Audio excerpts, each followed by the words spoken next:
salah pakai takbir.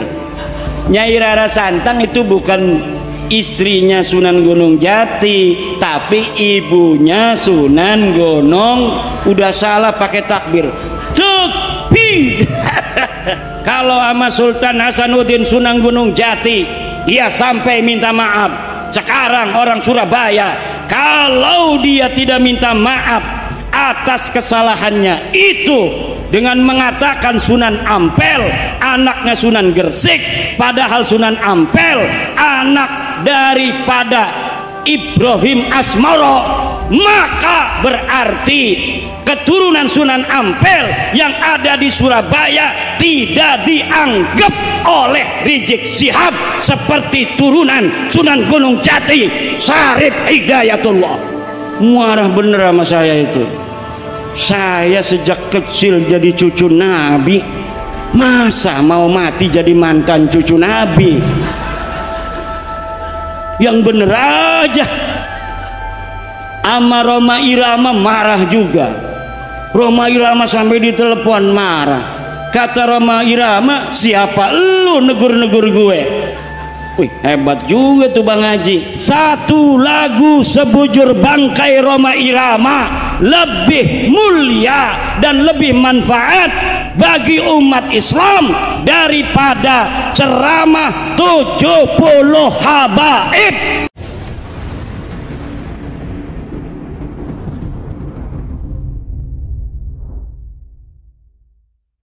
Menurut Syekh Nawawi At-Tanara Al-Bantani di dalam kitabnya Marah Labid atau yang dikenal dengan Tafsir Munir, namanya Habibun Najjar. Siapa namanya? Habib An-Najjar. Habib ini Habib asli pakai shad. Ini Habib pakai Habib An-Najjar, namanya Habib. Diutus 3 utusan oleh Nabi Isa, ditolak oleh orang kampung, tetapi di kampung itu ada seseorang yang adanya di pojok, kemudian mengajak orang kampung itu untuk menerima utusan Nabi Isa. Qala ya qaumi ittabi'ul ittabi'u man la yas'alukum ajraw wa hum. Ikuti ini 3 utusan Al-Mursalin. Kata Syekh Nawawi di dalam Tafsir Munir, Al-Mursalin itu alladzina adharud dalila wa awdahu lakumus sabila. Orang-orang yang membawa dalil. Habib An-Najjar mengajak orang-orang kampung Intaqiyah untuk mengikuti orang-orang yang membawa dalil. Man adharu alladzina adharud dalil wa awdahu lakumul sabil. Orang-orang yang memberikan dalil, orang-orang yang menjelaskan jalan. Kalau ada orang yang berbicara tentang kebenaran, dia membawa dalil, pegang. Kalau ada orang datang membawa kebenaran tanpa adanya dalil, tolak. Wala taqfu ma laysa laka bihi ilmun. Jangan kau ikuti apa-apa yang kamu tidak tahu dalilnya. Ada orang ngaku-ngaku miskin ke RT, atau jangan ke RT, ngaku miskin di rumah sakit. Betul apa tidak? Saya miskin, kata petugas rumah sakit, mana dalilnya? Dalilnya harus bawa. Ngaku miskin supaya gratis di rumah sakit harus ada dalilnya. Betul apa tidak? Dalilnya adalah surat keterangan RT, RW, kecamatan, dan dinas sosial atau dinas kesehatan bahwa dia adalah orang, maka bisa gratis di rumah sakit. Pak, saya nggak mau bayar Pak, orang miskin. Mana dalilnya? Ini Pak, keterangan dari RT-nya, ini keterangan miskin dari RW, ini keterangan miskin dari kecamatan, ini keterangan miskin dari dinas sosial, ini keterangan miskin dari dinas kesehatan. Baru rumah sakit menggratiskan orang yang mengaku ngaku miskin aja, Pak, ya ngerokok baik. Harus ada apalagi orang yang ngaku cucu. Betul apa tidak? Orang yang ngaku miskin harus ada dalil, apalagi orang yang ngaku cucu. Mana dalilna? Ngaku-ngaku cucu Nabi, mana kitabnya? Mana hasil tes DNA-nya? Oro-ono kita belaka, sejarah helaka, tes DNA ini melenceng ning dindi. Tes DNA ini melenceng nangen dindi. Ada di Indonesia, Bu. Di Indonesia ada orang ngaku cucu Nabi.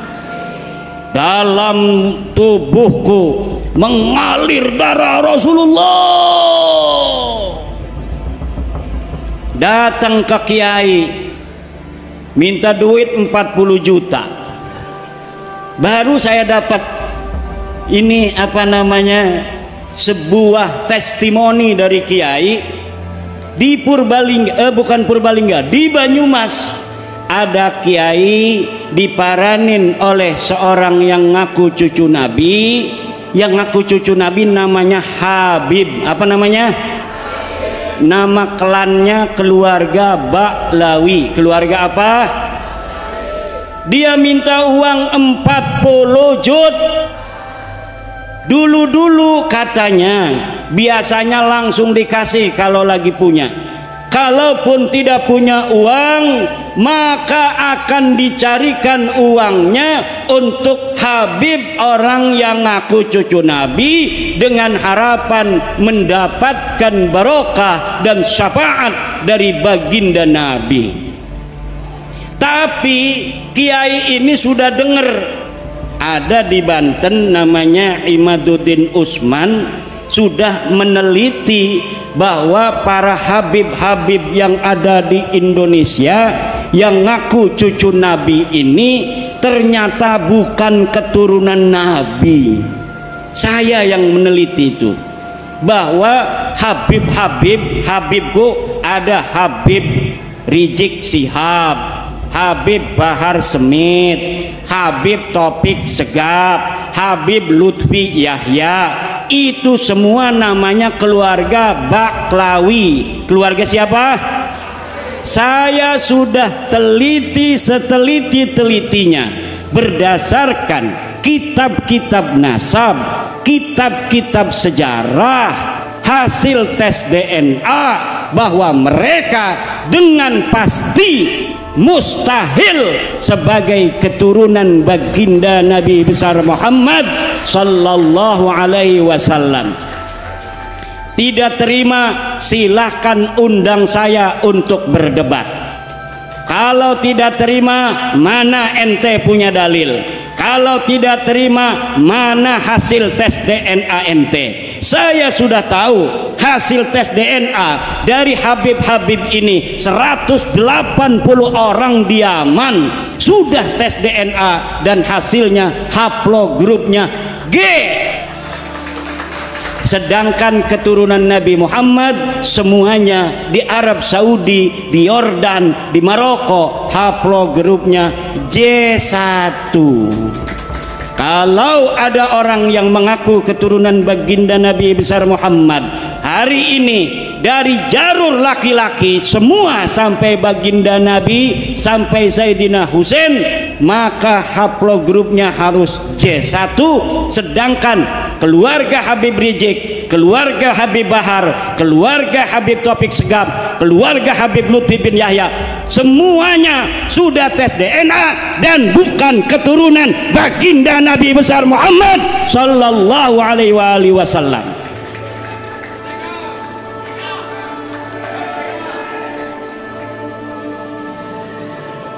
Itu ceritanya.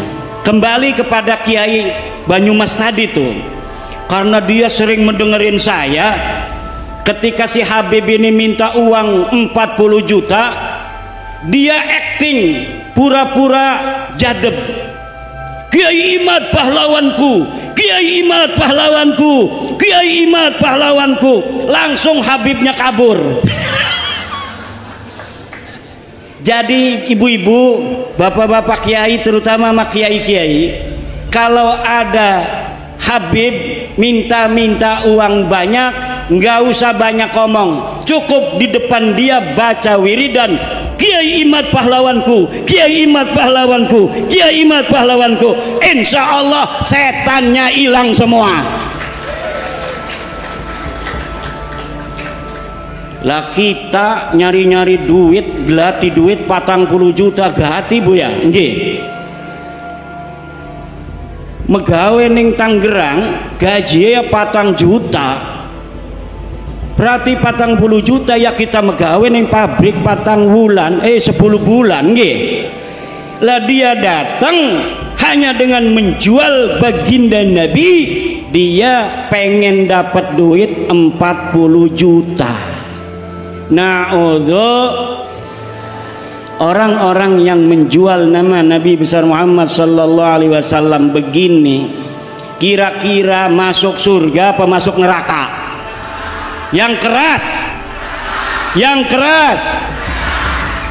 Saya tanya sekarang, Habib itu keturunan Nabi apa bukan? Keturunan Nabi apa bukan? Habib Rejek turunan Nabi bukan? Habib Bahar turunan Nabi bukan? Habib Lutfi bin Yahya turunan Nabi apa bukan?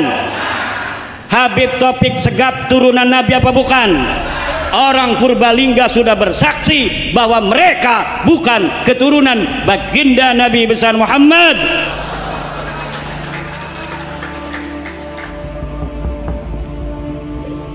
Ibunda Khadijah Al-Kubra akan tersenyum kepada orang-orang Purbalingga. Sayyidatuna Fatimah Az-Zahra akan berbahagia kepada orang Purbalingga.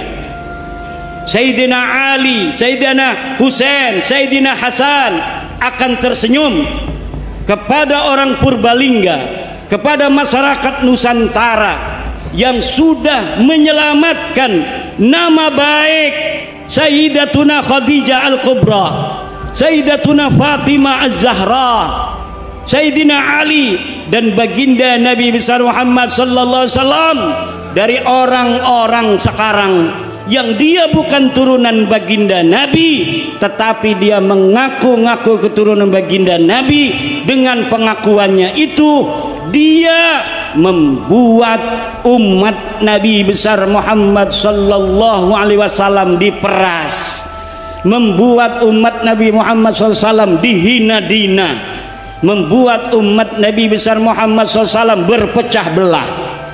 Orang-orang semacam ini dari sisi ilmu nasab bukan turunan Nabi, dari sisi ilmu sejarah bukan turunan Nabi, dari tes DNA bukan turunan Nabi, dari akhlak ba'id, jauh dari keturunan Nabi. Akhlak Nabi begitu luhur, senyum mengembang setiap ketemu dengan orang lain, menyayangi orang lain. Setiap ketemu orang punya uang, dikasih uangnya oleh baginda Nabi. Lagi bawa begini nih, bawa jas, apa ini namanya nih, jubah, diminta orang karena ada dua. Kalau turunan Nabi itu harus sama dengan Nabi. Kalau lagi bawa jubah, beb, jubahnya satu buat aneh, langsung dikasihin. Itu ciri-ciri daripada turunan. Sekarang Laskar jajal kalau ada Habib lagi bawa mobil, beb, mobilnya buat aneh. Kalau dia kasih itu mobil, dia turunan Nabi. Kalau tidak kasih itu mobil, jangan sampai engkau percaya bahwa dia keturunan baginda Nabi besar Muhammad. Setuju?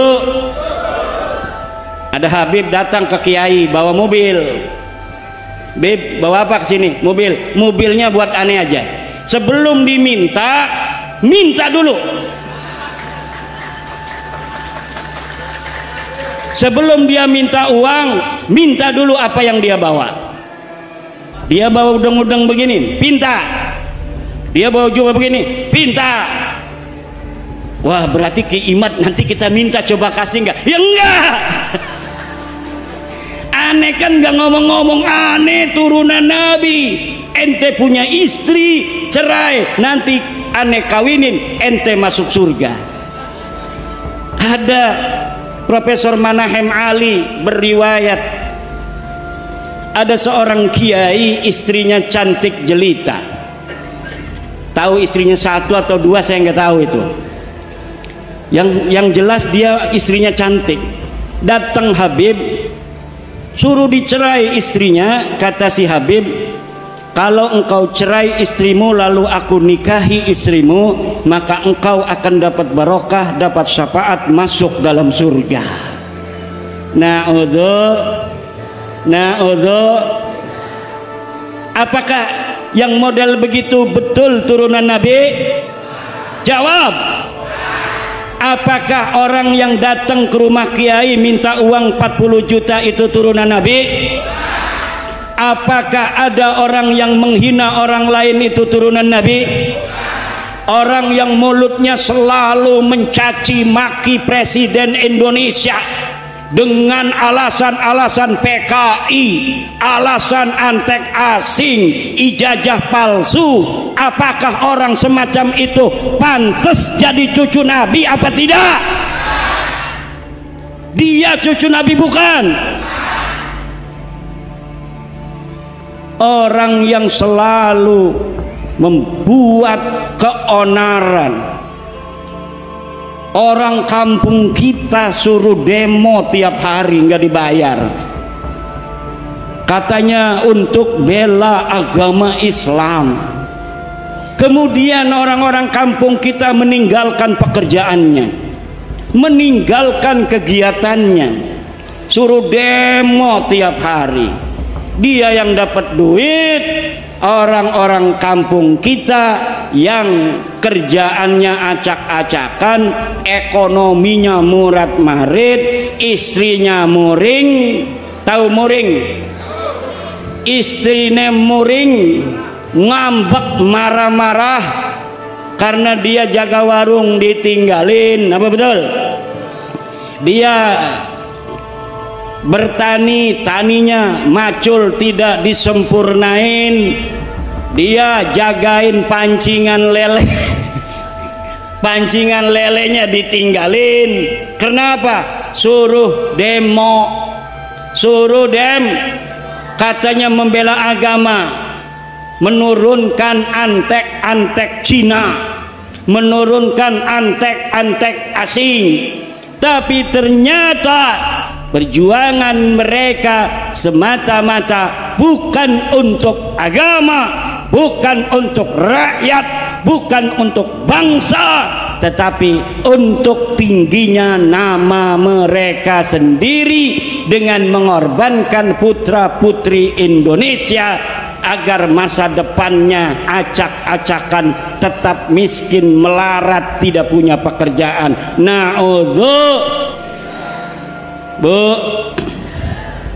Bu, anak ibu mesantren, betul apa tidak? Anak ibu mesantren pengen jadi kiai, betul? Kiai Sahal sangat bahagia kalau anak ibu-ibu melebihi kiainya.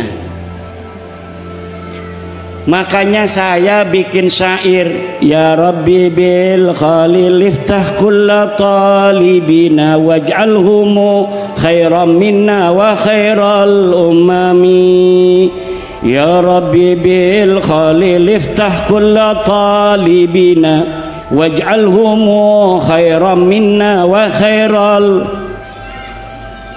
Ya Rabbi bil Khalil, ya Tuhan dengan barokah Syekh Khalil Bangkalan, iftah kulla talibina, beri futuh santri-santri kami, waj'alhumu, jadikan mereka khairan minna, lebih baik daripada aku, wa khairal umami, dan sebaik-baiknya umat. Seorang kiai akan bahagia kalau muridnya lebih pinter daripada dirinya. Betul? Kalau gurunya hafal Quran cuma 2 juz kayak saya, itu juga dulu. Saya sekarang punya murid sudah hafal 30 juz karena habis mondok di saya belajar kitab kuning. Dia ngaji di pondok tahfidz, sekarang sudah 30 juz. Saya senang dan bahagia. Dia dulu bisa baca kitab, sekarang sudah hafal Al-Qur'an. Tetapi ada seorang atau sebuah kelompok, dia tidak bergelar kiai. Kalau kiai, muridnya jadi kiai senang, betul? Tapi ada Habib punya murid namanya Mukibin. Ini Mukibin tiba-tiba pas udah 2 tahun dia pakai Al-Habib. Wong Banyumas gua Al-Habib. Lah kira-kira gurunya itu yang seorang Habib marah apa tidak kalau ada murid tiba-tiba pakai gelar Al-Habib? Marah, itu bisa dipukulin, dipersekusi. Kenapa? Karena bagi mereka nasab itu lebih utama daripada ilmu. Sedangkan menurut ajaran Islam, ilmu itu mutlakon lebih mulia daripada nasab. Ilmu itu mutlakon lebih mulia daripada nasab. Takwa adalah kunci daripada kemuliaan. Ukuran daripada kemuliaan adalah takwa.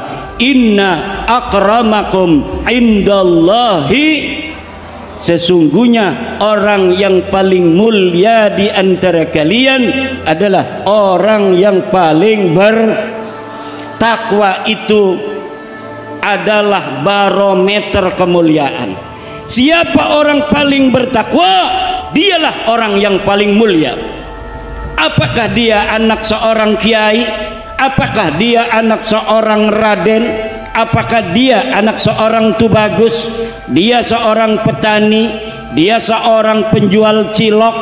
Dia seorang yang miskin? Dia seorang yang kaya? Kalau dia bertakwa, maka dialah orang yang paling mulia. Ini ajaran Islam apa ajaran Habib? Islam. Tapi ajaran Habib, dia ngomong sama santri-santrinya, kalau nanti jadi kiai banyak ilmunya, jangan sampai di hatimu ada perasaan sama dengan Habib. Jadi mereka mempunyai sebuah ajaran, sebuah doktrin kepada murid-muridnya yang bukan dari golongan Habib itu, bahwa orang-orang Jawa, wong Banyumas, wong Purbalingga, wong Brebes wis kon dagang ndok bae ora bisa dadi wong mulia. Sirama sampai kapan bae tugasnya ngormati kula. Kok sira duwe anak, anake ngormati anak kula. Kok sira duwe putu, putune ngormati putu kula. Anak kira duwe buyut, buyute ngormati buyut kula. Sampai kiamat tugasnya sira jadi hamba sahaya. Tugasnya kita lan turunan kita jadi raja, jadi wong mulia. Ini ajaran Islam apa ajaran Habib? Ajaran Islam apa ajaran Habib? Ajaran Islam apa ajaran Habib? Ajaran Islam, siapa saja dia Dari siapa dia dilahirkan tidaklah penting, tetapi yang penting bagaimana dia nanti menatap kehidupan. Kalau dia belajar kemudian pintar, dia bisa jadi presiden di Indonesia walaupun dia hanya anak petani dari Purbalingga. Walaupun dia hanya anak seorang pedagang kecil di Purbalingga, kalau dia kemudian masuk STPDN, dia bisa menjadi bupati di Purbalingga. Siapapun dia, walaupun dia hanya anak seorang yang mencari limbah, pemulung, tapi dia kemudian masuk TNI, dia jadi jenderal, kemudian dia menjadi panglima TNI, itu adalah ajaran Islam. Dia bisa jadi jenderal, dia bisa menjadi AKBP, dia bisa menjadi kolonel, walaupun hanya anak seorang petani yang tidak punya sawah.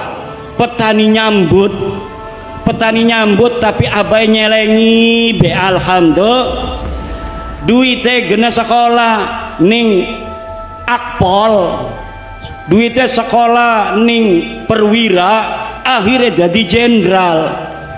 Maka di dalam ajaran Islam dan ajaran Pancasila tidak dinilai dia dari keturunannya, tapi dinilai dari prestasinya. Ini ajaran Islam sesuai dengan ajaran Pancasila. Tapi ajarannya rasis, Kabib lamun uang dudu turunan Kabib, uang lanang ora bisa ngawin turunan Kabib. Kenapa ora bisa? Karena kita mah turunannya Nabi. Jere siapa sira turun Nabi? Jere bapak kula, bapak nirani jere siapa? Bapak kula nih ya jere bapak tua kula.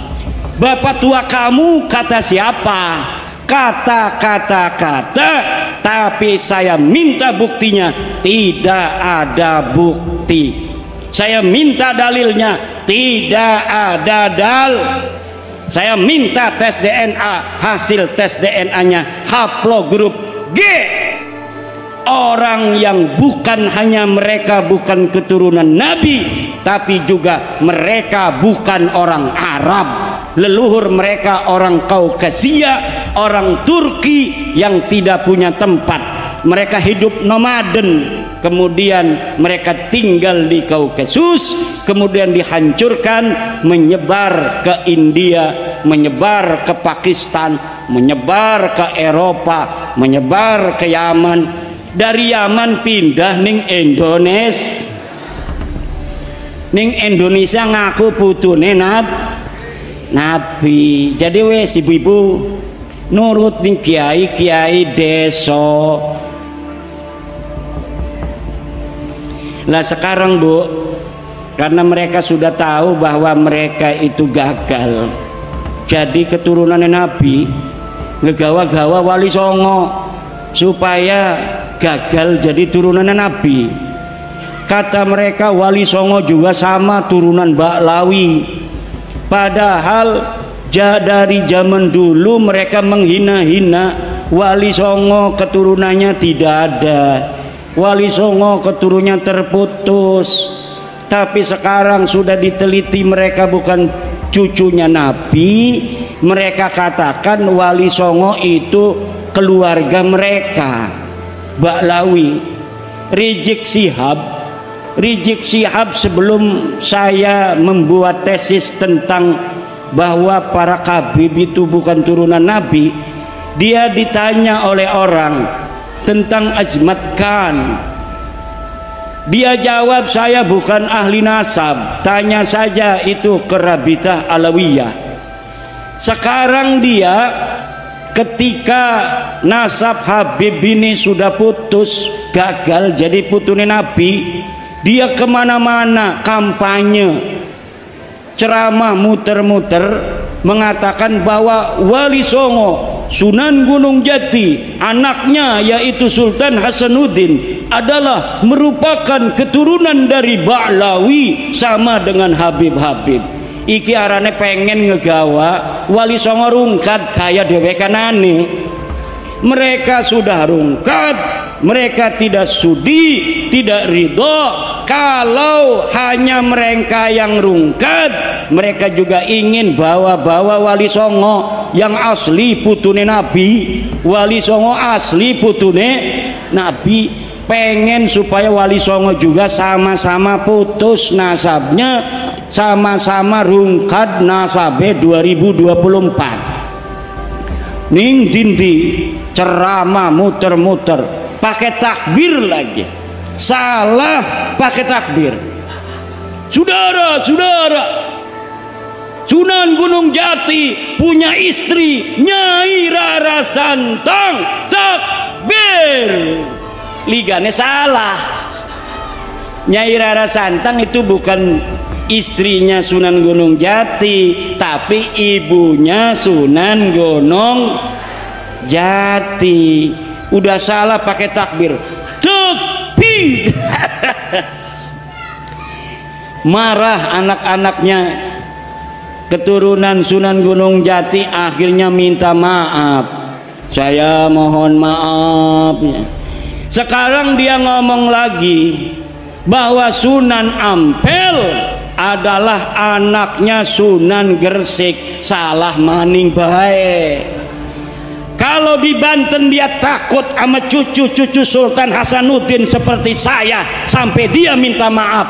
Sekarang saya tantang cucu-cucu Sunan Ampel yang ada di Surabaya, bisa tidak mereka membuat Rizik Syihab minta maaf kepada keturunan Sunan Ampel Surabaya?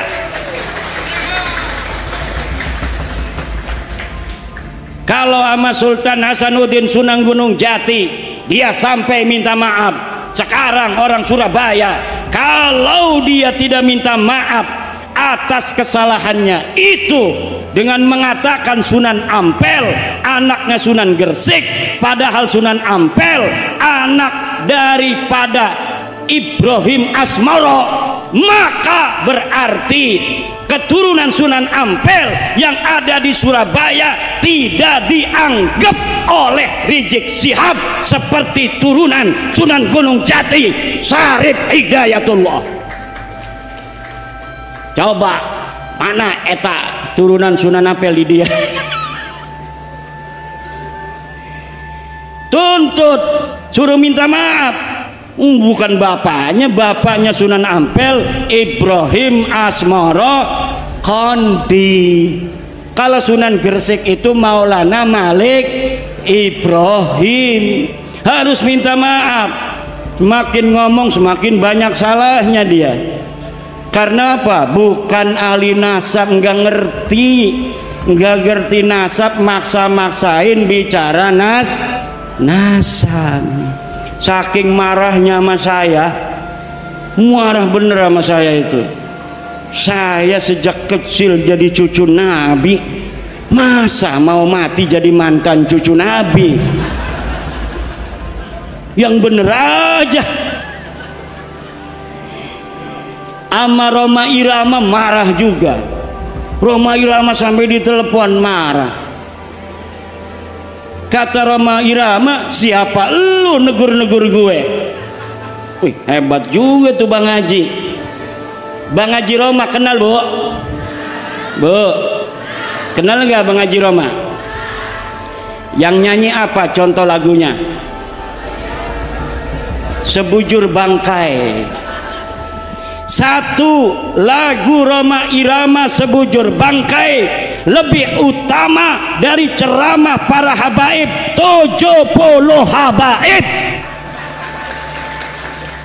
Satu lagu Sebujur Bangkai Roma Irama lebih mulia dan lebih manfaat bagi umat Islam daripada ceramah 70 habaib.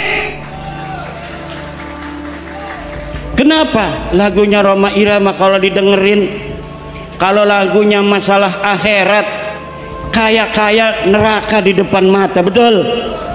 Betul nggak? Kalau lagi nerangin masalah keindahan surga, kayaknya surga ada di depan mata.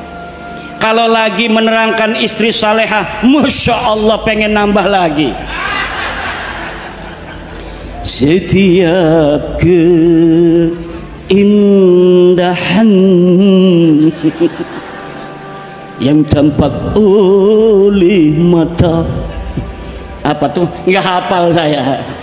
Ada kiai yang hafal seluruh lagu-lagu Rhoma Irama, namanya Kiai Haji Raden Syarif Rahmat.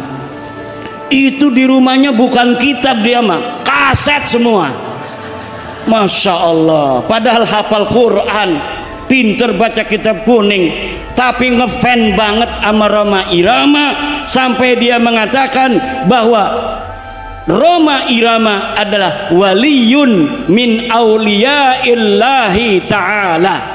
Rhoma Irama adalah waliyun min auliyaillahi ta'ala.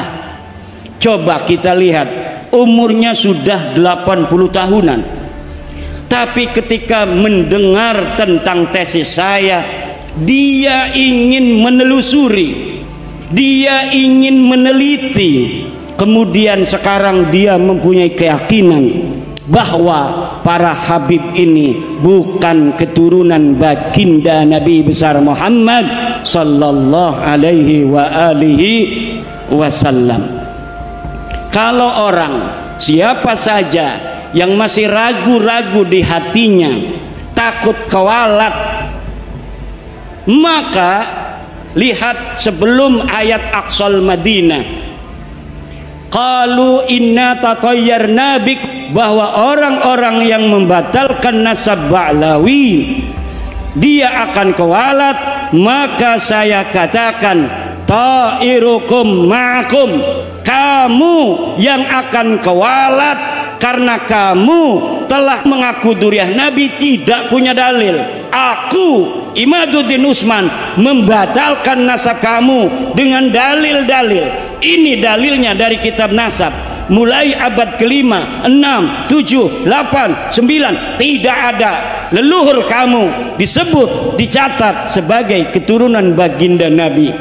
Ini kitab sejarahnya, mulai dari abad keempat, 5, 6, 7, 8, 9, tidak ada leluhur kamu dicatat dalam sejarah sebagai apapun, baik sebagai ulama maupun sebagai turun Nabi. Tidak ada leluhurmu yang jadi ulama, tidak ada leluhurmu yang jadi wali, tidak ada leluhurmu yang dicatat sebagai keturunan Nabi.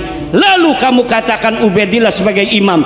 Imam dari mana? Kamu katakan Alwi sebagai muhaddis. Muhaddis dari mana? Tidak ada orang yang mencatat di masanya pada abad ke-5, ke-6, ke-7 mereka sebagai ulama, mereka sebagai muhaddis, mereka sebagai turun Nabi. Teu aya, pokok nama teu aya.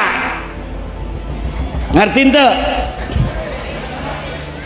Ya kalau sudah tidak ada dalil, premen maning. Imad tolong si husnudon beh, ora bisa doraka kita asup ke neraka aing. Lamun geus nyaho sia lain keturunan Nabi, tapi orang masih ngomong sia turun Nabi, aing asup ke neraka. Aing mah embung asup ke neraka eta. Aing mah embung asup ke neraka. Ke neraka kita mau ora pengen manjing neraka. Ku ibu-ibu pengen ora manjing neraka? Bu, pengen orang manjing neraka? Riboten aja nganggep Ba'lawi turun Nabi maning ya. Lamun masih nganggep turun Nabi manjing neraka. Ada kiai protes sama saya. Hai Kimat, kenapa pernah mengatakan walaupun ulama-ulama di dunia memfatwakan karena suatu hal Ba'lawi sebagai cucu Nabi, saya tidak akan terima. Saya pernah ngomong begitu, betul. Tapi Pak, lihat kata-kata saya, dengar kata-kata saya. Ada kalimat karena suatu hal. Kalau ulama-ulama sedunia berfatwa memfatwakan karena suatu hal Ba'lawi sebagai cucu Nabi, saya tidak akan terima. itu kalau dia berfatwanya tidak pakai dalil.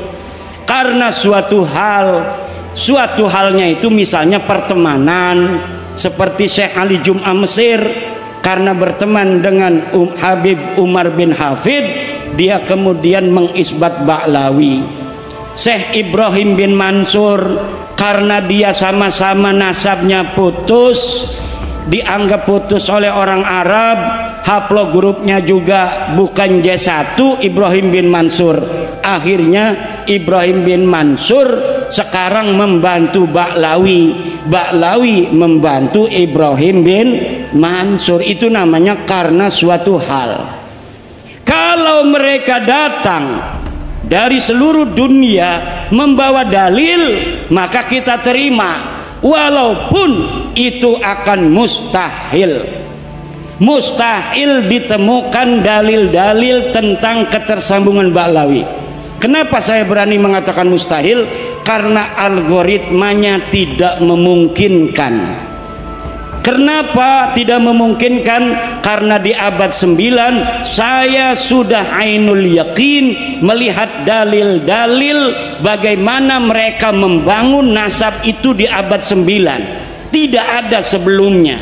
Maka tidak mungkin akan ditemukan dalil di abad ke-8, dalil di abad ke-7, dalil di abad ke-6. Tidak mungkin ditemukan karena algoritma pembentukan, pabrikasi daripada nasab mereka hanya baru ada di abad 9. Kalau sampai mereka bawa manuskrip katanya abad ke-6, ke-5, saya pastikan itu manuskrip palsu.